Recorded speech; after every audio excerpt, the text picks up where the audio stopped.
Alléluia. Merci Seigneur pour ce temps de louange. Merci parce que nous sommes réunis encore aujourd'hui autour de notre Seigneur de façon virtuelle.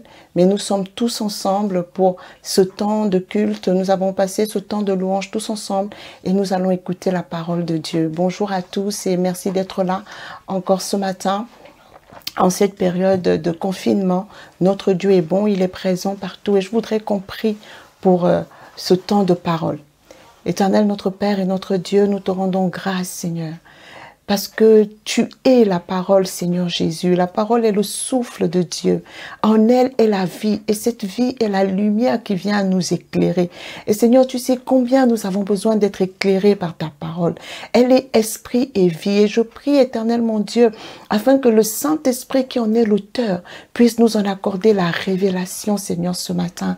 Parce que c'est la révélation de ta parole qui éclaire et qui donne de l'intelligence aux simples. Nous ne voulons pas nous limiter à la lettre qui tue, mais nous voulons recevoir, Seigneur, la révélation, la parole vivante, efficace, celle qui nous met en action, parce que tu attends de nous que nous portions du fruit pour toi. Merci, Seigneur, pour tous les bien-aimés qui sont derrière leurs écrans et qui participent à ce culte avec nous. Merci parce que tu n'es pas limité, mais par ton omniprésence, Seigneur, tu les touches et tu les visites là où ils sont en ce moment. Que la gloire et l'honneur soient à toi, notre Père et notre Dieu, au nom de Jésus. Amen. Alléluia. Le pasteur Cyril, dimanche dernier, à l'occasion du culte de Pâques, nous a fait un message particulier dans lequel nous avons appris qu'en réalité, l'héritage que nous attendons de Dieu découle d'une promesse. Et nous avons vu que Naboth a refusé de vendre son champ au roi, non pas parce que ce champ était si bien situé, mais simplement parce que ce champ faisait partie de l'héritage, de la promesse que Dieu avait faite à Abraham. Et la part de sa famille dans cette promesse, c'était son héritage. Et donc, il ne pouvait pas brader cet héritage parce que c'était offenser en réalité celui qui avait fait la promesse. Et j'ai voulu poursuivre ce message en nous disant que oui, l'héritage découle de la promesse. Mais pour que l'on ait l'héritage, pour que la promesse s'accomplisse, il y a une condition qui doit être remplie. Et cette condition, nous l'oublions trop souvent. Et c'est ce qui fait que beaucoup de gens se promènent avec des prophéties sur leur dos en disant « Dieu m'a dit, Dieu m'a dit, Dieu m'a dit ». Mais on a comme l'impression que ces prophéties ne s'accomplissent pas ou même que les gens parfois on a l'impression qu'ils deviennent pires. Ou ensuite certains se révoltent contre Dieu en disant « Voilà, j'ai attendu telle chose, je ne l'ai pas vue ». Et je voulais nous parler d'un élément important, le contexte dans lequel la promesse que Dieu nous fait, les promesses que Dieu nous fait s'accomplissent. Et je voudrais qu'on regarde ensemble le livre de Genèse. Nous allons lire au chapitre 9, du verset 1 au verset 9. La Bible dit, Dieu bénit Noé et ses fils et leur dit, soyez féconds, multipliez et remplissez la terre. Vous serez un sujet de crainte et d'effroi pour tout animal de la terre, pour tout oiseau du ciel, et pour tout ce qui se meut sur la terre, et pour tous les poissons de la mer. Ils sont livrés entre vos mains. Tout ce qui se meut et qui a vie vous servira de nourriture. Je vous donne cela comme l'herbe verte. Seulement, vous ne mangerez point la chair avec son âme, avec son sang. Sachez-le aussi, je redemanderai le sang de vos âmes, je le redemanderai à tout animal et je redemanderai l'âme de l'homme à l'homme qui est son frère. Si quelqu'un verse le sang de l'homme, par l'homme son sang sera versé. Car Dieu a fait l'homme à son image et vous soyez féconds et multipliez et répandez-vous sur la terre et multipliez sur elle. Voici, Dieu parla encore à Noé et à ses fils avec lui en disant, voici j'établis mon alliance avec vous et avec votre postérité après vous. La première partie de mon message ce matin va s'intituler l'alliance scelle la promesse de l'héritage. On voit ici que quand Dieu s'adresse à Noé, Dieu revient sur le principe de la Genèse, il revient sur les mêmes bénédictions. Dans ces bénédictions, il leur demande d'être féconds, de se multiplier. Cette bénédiction peut être considérée, c'est une bénédiction, mais c'est aussi un objectif à atteindre.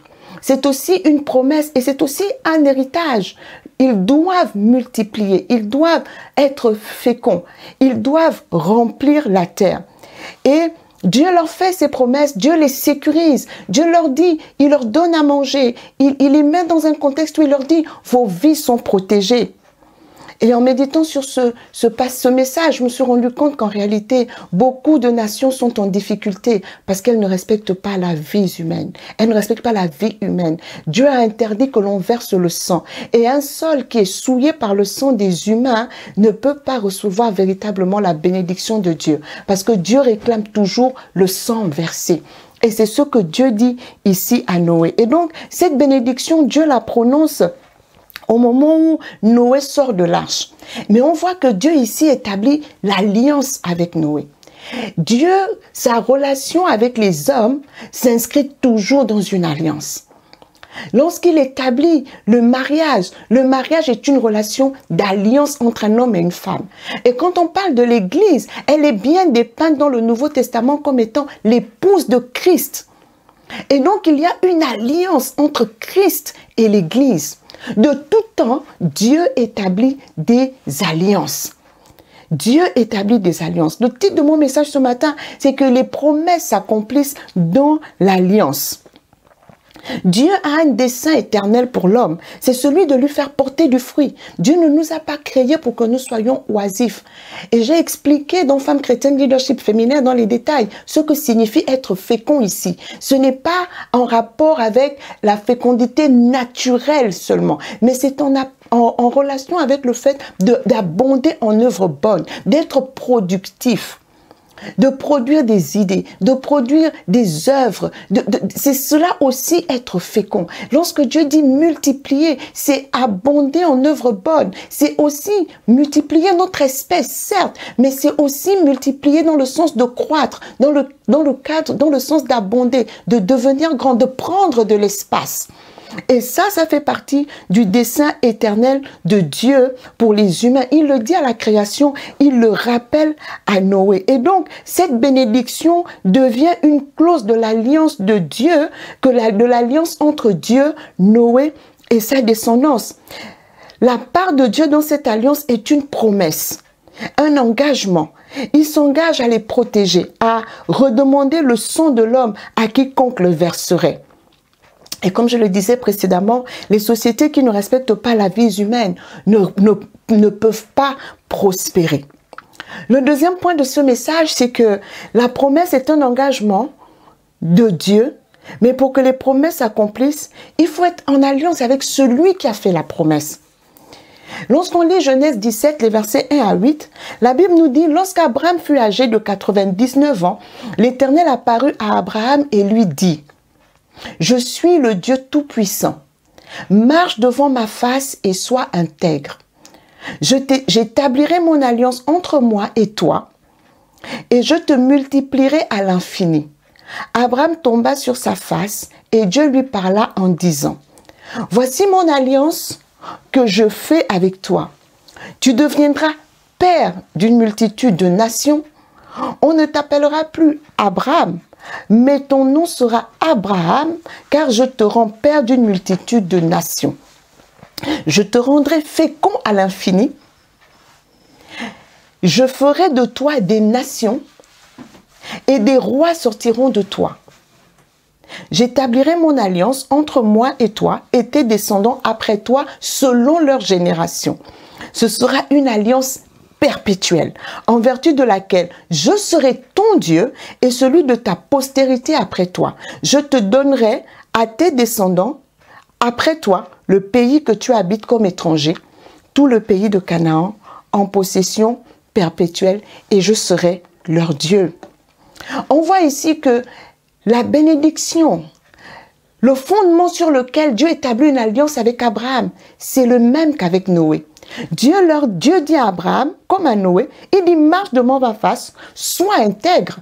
Et qu'est-ce qu'il attend d'Abraham? Il dit, je vais faire de toi une grande nation, des nations sortiront de toi. Tu dois te multiplier, tu dois devenir le père d'une multitude. Et ce n'est pas pour toi seul. Si je me révèle à toi, c'est parce que j'ai envie de bénir ceux qui viendront après toi. J'ai envie de bénir des nations au travers de toi. Et il dit à Abraham, d'ailleurs, dans un autre passage, toutes les nations de la terre seront bénies en toi. Donc la promesse que Dieu nous fait, l'héritage que Dieu nous donne est au-delà de notre personne à nous.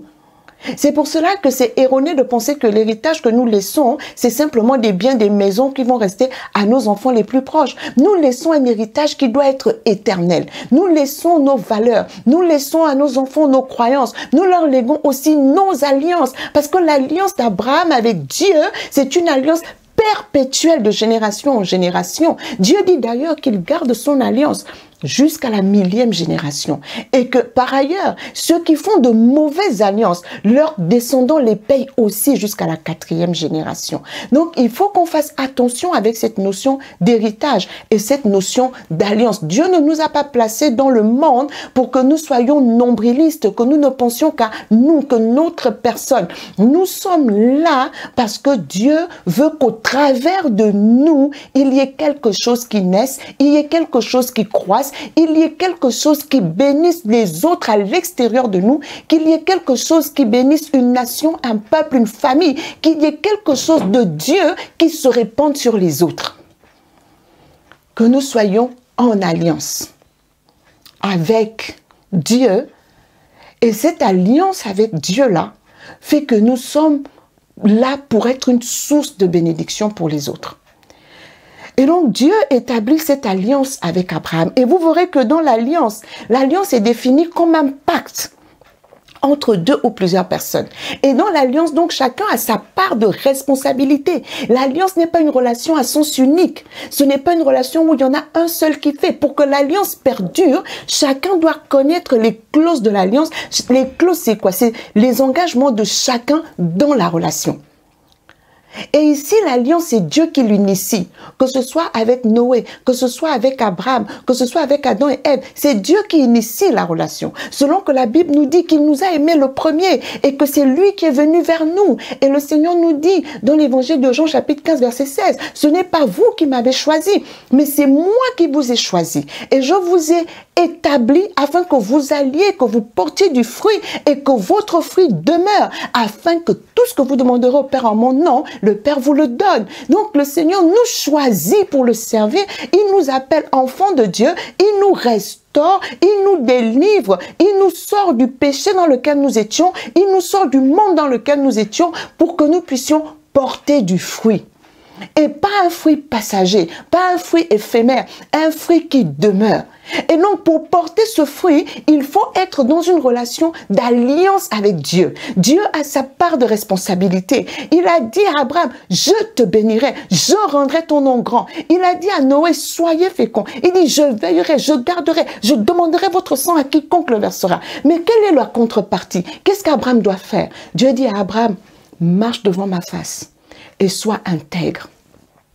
Et là, le premier texte de Noé que j'ai lu tout à l'heure, Dieu revient au verset 8. Dieu dit, oui, j'ai fait l'homme à mon image, donc je n'accepte pas qu'on verse son sang. Il dit, après qu'il ait fini de leur faire les promesses, après qu'il ait fini de leur dire, voilà ce que vous allez manger, parce que Dieu est responsable. Il leur dit ce qu'ils vont manger. Il leur dit comment il va les protéger. Et il leur dit, et vous, soyez féconds et multiplier. Donc ça veut dire qu'en réalité, leur part du contrat, c'est de veiller à être fécond, de veiller à multiplier, de veiller à se répandre sur toute la terre, de veiller à multiplier. Dieu dit, je crée ce cadre, je crée ce contexte dans lequel je vous protège, dans lequel je vous choisis, dans lequel je vous établis. Mais la contrepartie, c'est que vous portez du fruit.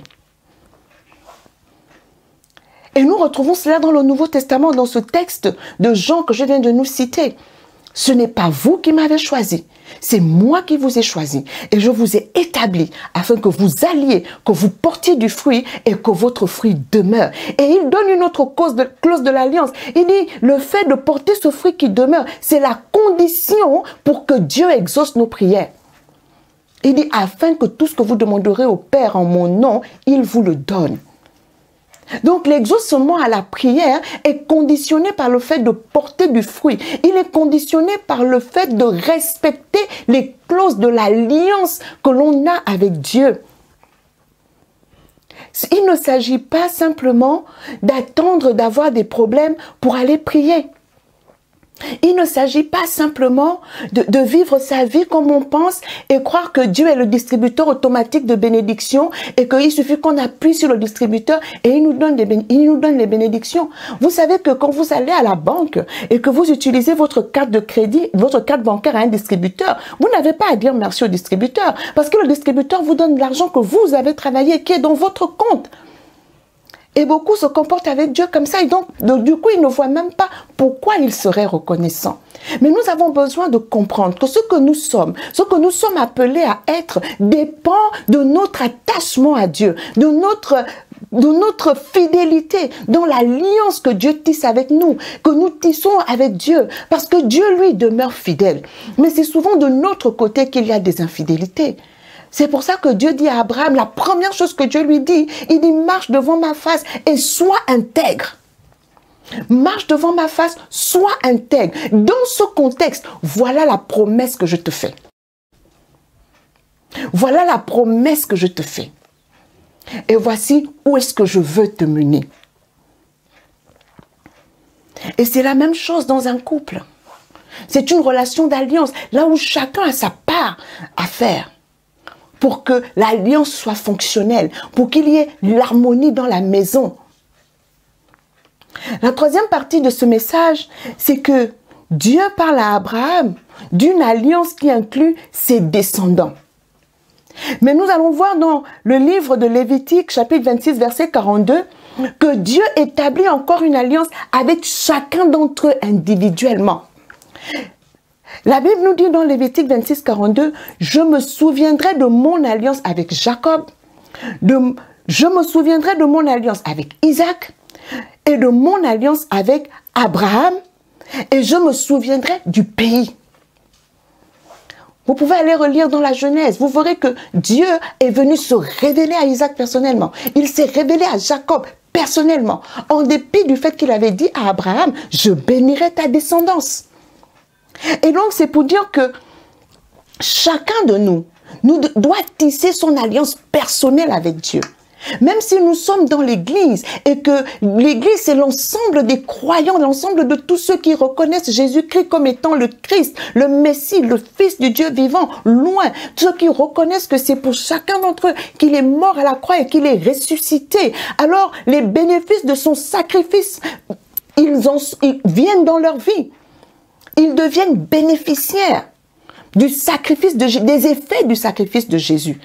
Et ce sacrifice a beaucoup d'effets. Le premier, c'est qu'il fait de nous des enfants de Dieu. Et il nous restaure dans la nature de Dieu que nous avions perdue, dans l'image de Dieu que nous avons perdue. Il nous rend capables de vivre dans la sainteté. Il nous rend capables d'haïr le mal et de faire le bien. Il fait de nous des personnes exceptionnelles dans ce monde. Parce que le monde entier est sous le pouvoir du malin. Dans le monde, la médisance est de mise. La diffamation est de mise. La jalousie sont de mise. Mais nous, la jalousie est de mise. Mais nous, parce que nous sommes du royaume de Dieu, nous portons le fruit de l'esprit, l'amour, la paix, la joie, la bonté, la patience, la douceur, la tempérance. Nous mettons notre honneur à ne pas faire le mal. Et lorsque nous sommes victimes de ce mal, parce que la méchanceté gratuite existe, parce que la méchanceté existe, nous mettons un double honneur à ne pas rendre le mal par le mal, mais à surpasser le mal par le bien. Parce que Christ nous a affranchis du péché et qu'il a fait de nous de nouvelles créatures. Et donc, au milieu de cette église, au milieu de cette assemblée, chacun doit tisser sa relation avec Dieu. Les descendants d'Abraham ne se sont pas dit, Dieu s'est révélé à notre père, Dieu s'est révélé à notre ancêtre. Donc maintenant, nous, on peut vivre comme on veut, parce que de toute façon, Dieu tient ses promesses. Non. Non. Isaac avait sa relation avec Dieu. Même Rebecca, la femme d'Isaac, avait sa relation avec Dieu. Quand elle est stérile, c'est Isaac qui prie. Et quand elle est enceinte, elle sent que ça ne va pas dans son ventre. La Bible dit elle est allée elle-même consulter l'Éternel. Et Dieu lui a donné la révélation de la destinée de ses fils qu'elle portait dans son ventre. On ne peut pas déléguer notre relation avec Dieu. On ne peut pas déléguer à d'autres notre communion avec Dieu. On ne peut pas déléguer à d'autres notre alliance avec Dieu. Les prières des autres n'amèneront pas tes promesses à leur accomplissement. Parce que les promesses que Dieu te fait vont s'accomplir dans la relation d'alliance avec lui. J'espère que je parle à quelqu'un ce matin. Profitons de ces temps de confinement pour revenir à Dieu de tout notre cœur, lui ramener nos vies, dire Seigneur, où est-ce que j'en suis véritablement avec toi? Où en suis-je dans l'alliance? Quelles étaient les clauses de départ quand tu m'as visité, quand tu m'as choisi, quand tu m'as touché pour la première fois? Ce que la Bible appelle le premier amour. Où est-ce que j'en suis aujourd'hui? Est-ce que tu as toujours cette première place comme avant? Est-ce que je me soucie toujours autant de ce que tu penses? Est-ce que je veille à être intègre devant ta face? Est-ce que je veille à marcher conformément à ta volonté, à tes desseins, Seigneur? Voici le temps. Et je voulais vraiment bénir le Seigneur pour le pasteur Cyril. Parce que quand il nous a dit en début d'année qu'il n'y aurait pas de séminaire cette année, qu'il n'y aurait pas de conférence, que nous avions besoin de rentrer en nous-mêmes en tant que communauté et revoir notre fonctionnement, on a trouvé ça un peu exagéré. Mais regardez les conditions aujourd'hui. Si on avait prévu des séminaires, si on avait prévu des conférences, où est-ce que nous en serions? Mais nous sommes, depuis le début de l'année, dans ce processus de remise en cause en tant qu'Église et en tant qu'individu. Et notre pensée de cette année, c'est restaurer la prière et l'intercession dans nos vies. Pourquoi la prière? Parce que la prière nous amène devant Dieu. La prière nous amène à nous remettre à Dieu, à être en communion avec lui, à entendre sa voix, de manière à ajuster nos pas à sa volonté. Et à veiller à être sur la voie qu'il a tracée pour chacun de nous. Dieu est un bon Dieu. Mais comme il n'a pas dit, comme le pasteur Cyril n'avait pas dit, ainsi parle l'Éternel. On a parfois tendance à négliger l'onction qui est sur les oints de Dieu. Parce qu'on veut que la parole de Dieu sorte avec du cinéma, avec du simulacre, en faisant appel aux émotions. Mais notre Dieu est simple. Et il nous parle dans la simplicité. Chacun doit tisser son alliance avec Dieu. Chacun doit entretenir son alliance avec Dieu. Et je te dis, quand tu as une alliance avec Dieu, le diable va toujours venir t'attaquer dans les clauses de l'alliance pour t'amener à passer à côté, pour t'amener à violer l'alliance. C'est ce qu'il a fait avec Samson. Il fallait qu'il viole l'alliance pour être vulnérable. Et l'alliance avec Dieu, la clause, c'était que ses cheveux ne devaient pas être coupés. Et il y a des gens à qui Dieu, tu connais dans ta relation avec Dieu ce que tu ne dois surtout pas faire. Et c'est là que l'ennemi va vouloir t'emmener justement à le faire. Et ça va être la dernière partie de mon message. L'alliance avec Dieu se fait par le sacrifice. Par le sacrifice. Le psaume 50, le verset 5, Dieu dit « Rassemblez-moi mes fidèles qui ont fait alliance avec moi par le sacrifice. » L'alliance se fait par le sacrifice. 2 Corinthiens 5, les versets 14 et 15 nous disent « Car l'amour de Christ nous presse, parce que nous estimons que si un seul est mort pour tous, tous donc sont morts, et qu'il est mort pour tous afin que ceux qui vivent ne vivent plus pour eux-mêmes, mais pour celui qui est mort et ressuscité pour eux. » Voici l'alliance. Nous sommes liés par le sacrifice. Christ a donné sa vie. Il s'est sacrifié pour nous. Afin que nous qui vivions, nous ne vivions plus pour nous-mêmes, mais que nous vivions pour lui. C'est pour cela que la Bible dit, offrez-vous vous-même à Dieu comme des sacrifices vivants, saints et agréables à Dieu. Ce qui sera de votre part un culte raisonnable. Nous offrir à Dieu. Nous offrir à Dieu dans l'alliance pour que les promesses que Dieu nous a faites s'accomplissent. Et je vous dis, ces promesses sont grandes parce que Dieu veut réellement le bien de chacun d'entre nous. Et Dieu nous a créés pour que nous abondions en œuvres bonnes, pour que nous fassions des choses que les gens appellent grandes, mais qui pour nous ne sont que des choses normales parce qu'elles cadrent avec le plan de Dieu pour nous. Les œuvres de notre Dieu sont grandes et admirables, mais parfois, c'est tellement naturel pour nous que ce sont les autres qui en voient la grandeur. Mais pour nous, c'est notre quotidien. Les œuvres de Dieu doivent être notre quotidien. Manifester la nature de Dieu doit être notre quotidien.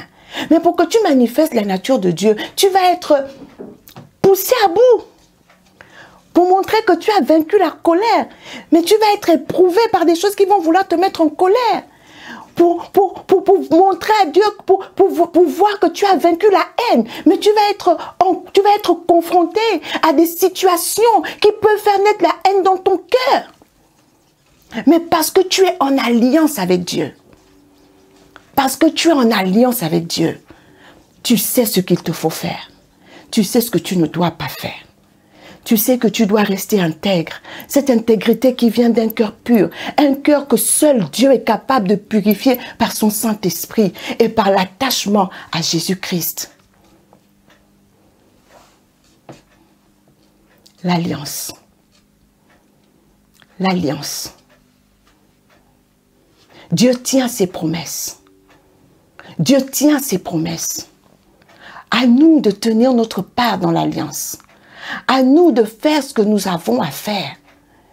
Bien-aimés, la volonté de Dieu dans ce confinement, dans tout ce qui arrive sur terre, n'oubliez jamais que la volonté de Dieu est que nous soyons heureux.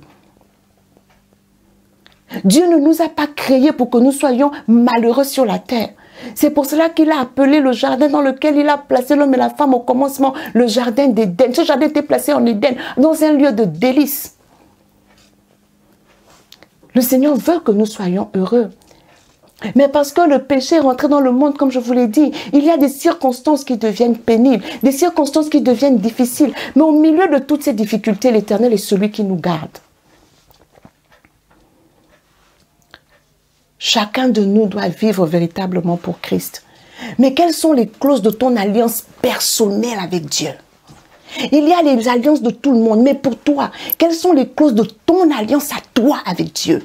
David a dit, 1 Chronique 29, 3. De plus, dans mon attachement pour la maison de mon Dieu, je donne à la maison de mon Dieu l'or et l'argent que je possède en propre, outre tout ce que j'ai préparé pour la maison du sanctuaire. David, en tant que roi, avait préparé des choses avec l'argent du royaume, du matériel, avec l'argent du royaume pour construire la maison de Dieu. Parce que Dieu était le Dieu de toute la nation d'Israël. Mais David dit, dans mon attachement, dans ma communion avec Dieu, dans mon alliance personnelle avec Dieu, je ne m'occupe pas de ce que j'ai mis de côté par rapport au royaume. Moi-même, je donne. Bien-aimé, qu'est-ce que tu es capable de faire par attachement à ton Dieu? Qu'est-ce que tu es capable de faire? Qu'est-ce que tu es capable de dire comme David? Dans mon attachement pour mon Dieu, dans mon attachement pour la maison de mon Dieu, voilà ce que moi je fais, indépendamment de ce que font les autres, indépendamment de ce que ne font pas les autres. Parce que moi j'ai une alliance avec Dieu, parce que je sais où je pars avec Dieu, parce que je connais les promesses que Dieu m'a faites. Mais pour que ces promesses s'accomplissent, je dois respecter les clauses de l'alliance. Quelles sont les clauses de ton alliance avec Dieu? Si tu ne les connais pas, c'est que tu ne connais pas non plus ta promesse. Parce que quand Dieu fait la promesse, il y a toujours les clauses de l'alliance qui vont avec. Parce que la promesse ne se réalise que dans l'alliance. Et Dieu fait des promesses à ceux qui gardent l'alliance. Parce que lui-même, il garde son alliance de génération en génération. Il fait des promesses à ceux qui gardent l'alliance. Au psaume 103, les versets 17 et 18, Dieu dit, « Mais la bonté de l'Éternel dure à jamais pour ceux qui le craignent, et sa miséricorde pour les enfants de leurs enfants, pour ceux qui gardent son alliance et se souviennent de ses commandements afin de les accomplir. » Vous voyez que l'alliance est attachée à des commandements. Dieu dit que sa bonté dure à jamais. Pour ceux qui le craignent, sa miséricorde et sa bonté durent à jamais pour ceux qui le craignent, pour leurs enfants, les enfants de leurs enfants, pour ceux qui gardent l'alliance et qui se souviennent de ces commandements afin de les accomplir. Bien aimé, il n'y a pas de promesse sans commandement. Il n'y a pas d'alliance sans commandement. Et c'est là que nous passons à côté. Parce que nous pensons qu'il suffit de prendre des versets bibliques et les réciter pour qu'ils s'accomplissent. Non. Tu dois être dans une relation d'alliance avec Dieu. C'est dans la relation d'alliance. Dieu te fait des promesses. Et parce que Dieu t'a fait des promesses, tu rentres en alliance avec lui pour que la promesse s'accomplisse. Et dans l'alliance, il y a des engagements qui sont les tiens et les engagements qui sont de Dieu pour que l'alliance fonctionne. tu dois respecter les clauses de ton alliance. Mais pour les respecter, il faut d'abord que tu les connaisses. Si tu ne les connais pas encore, je t'invite à la prière. C'est le temps, nous sommes dans le confinement. Et si tu les connais déjà, je t'invite aussi à la prière pour veiller à y être fidèle. Et puis parfois, en fonction du chemin dans lequel tu pars, plus tu grandis, plus tu t'approches de ton but, Dieu te redonne d'autres clauses. Vous lirez dans Genèse, plusieurs fois il a parlé à Abraham sur la promesse. Ce n'est que dans Genèse 17 qu'il a changé le nom, mais il lui avait déjà parlé dans Genèse 12. Et donc quand on avance avec Dieu, il redéfinit encore les clauses parce qu'on grandit et on va vers des choses parfois encore plus grandes. Parce qu'il dit, je souhaite que tu sois en bonne santé et que tu prospères à tous égards comme prospère l'état de ton âme. Quand notre âme prospère, nous allons vers d'autres bénédictions. Et à ces bénédictions-là, vers d'autres promesses auxquelles sont attachées encore d'autres clauses et d'autres engagements. Que le Seigneur nous vienne en aide, bien-aimés. Dieu a pour nous des plans de paix et non de malheur, afin de nous donner un avenir et de l'espérance. Et j'aimerais qu'à cet instant, nous puissions prier. Toute la semaine, j'ai eu une pensée pour ces hommes et ces femmes, ces jeunes, ces moins jeunes, qui sont sur les lits d'hôpitaux, en réanimation, sous l'effet de ce virus qu'on appelle le coronavirus ou le Covid-19 pour son nom spécifique, parce que le coronavirus est une famille de virus. Vous savez, Dieu ne veut pas la mort du pécheur. Et la Bible dit qu'il y a un temps pour naître, il y a un temps pour mourir. Il y a un temps pour chacun. Mais le diable fait en sorte que les gens puissent mourir prématurément. Et une mort prématurée, c'est une personne qui n'aura pas accompli sur terre tout ce qu'elle devait accomplir. Et si elle n'avait pas encore rencontré le Seigneur, elle va passer à côté de l'opportunité de le rencontrer. Et c'est pour ça que nous devons prier contre les morts prématurées. Vraiment que ce virus cesse de tuer des innocents, cesse d'emporter des gens alors que ce n'est pas encore leur temps. Et j'aimerais qu'ensemble, nous puissions prier pour cela. Éternel notre Père et notre Dieu, je te rends grâce, Seigneur, parce que tu nous dis de rendre grâce en toutes choses. Seigneur, à cause du péché, la maladie est rentrée dans le monde. Et le diable se sert de la maladie pour éprouver, pour tuer, pour ôter des vies avant le temps fixé par toi. Seigneur, c'est pourquoi avec mes bien-aimés, nous nous unissons ce matin pour te demander d'étendre ta main bienveillante, ta main miséricordieuse. Seigneur, parfois nous ne méritons même pas ta grâce, mais nous venons implorer ta miséricorde et te supplier, Seigneur, de visiter ceux qui sont dans les lits de réanimation, ceux qui sont dans les hôpitaux, Seigneur, par le Covid-19 ou par une toute autre maladie, mais pour lesquels toi, tu n'as pas arrêté le temps de leur mort. Tu n'as pas dit que c'était la fin pour eux. Seigneur, je prie afin qu'ils sortent du séjour des morts dans le nom de Jésus, que leur âme revienne en eux, que leur âme revienne en eux. Seigneur, toi, le Dieu de miracles, Seigneur, je prie pour que tu relèves ces personnes, que tu les ramènes, Seigneur, à la vie, Seigneur, et que tu consoles les familles. Ta volonté n'est pas d'endeuiller. Seigneur, tu ne te réjouis pas de notre malheur. Tu nous as créés pour que nous soyons heureux et que nous vivions en harmonie avec toi. C'est pour cela que Jésus-Christ est apparu afin de détruire les œuvres du diable. Et je prie afin que cette œuvre du diable qu'est le coronavirus soit détruite dans le nom de Jésus et que ses effets soient limités et cessent au nom de Jésus-Christ de Nazareth. Seigneur, guéris les malades. Tu en es capable. Et nous te le demandons tous ensemble. Au nom puissant de Jésus-Christ de Nazareth, j'ai prié. Amen. Alléluia. Que le Seigneur nous bénisse, que le Seigneur nous garde. Je vous souhaite à tous et à toutes une excellente semaine et travaillons notre alliance avec Dieu. Et je vous assure, quand nous sommes dans le cadre de l'alliance, nous sommes des intouchables. Nous sommes plus que vainqueurs. Il nous donne la supériorité sur tout ce qui veut nous nuire. Si nous acceptons simplement, nous, de faire notre part. Et ce qui est merveilleux avec le Seigneur, c'est que quand nous acceptons de faire notre part, c'est encore lui qui nous donne la force, c'est encore lui qui nous rend capables. Alors nous avons tout à gagner à nous attacher profondément à Dieu et à vivre pour l'accomplissement de ses promesses dans nos vies. Pour vivre l'accomplissement de ces promesses-là, nous devons être en alliance. Que le Seigneur nous bénisse. Amen.